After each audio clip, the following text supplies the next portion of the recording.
Men chiroyli gapirib omadimiz kelmadi deb o'tirishni xohlamayman.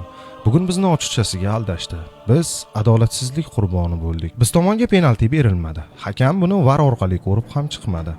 Biz urgan ikkinchi gol esa mutlaqo tushunarsiz sabab bilan bekor qilindi. Vaholanki hammamiz futbolchimizning futbolkasidan tortilganini aniq ko'rdik, ammo hakamlar buni tekshirishni ham istashmadi. Balki ular amaldagi jahon chempionlarini turnirda olib qolishni istashgandir. Balki Messini turnirda qolishini xohlashgandir.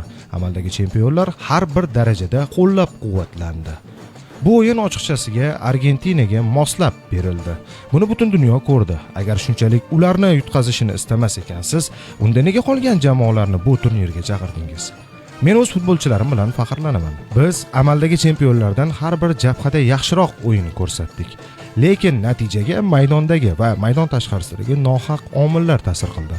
Men endi bu jahon chempionatining qolgan o'yinlarini umuman tomosha qilmayman. Uyga ketaman. Bu mening nohaqlikka qarshi o'ziga xos noroziligimdir.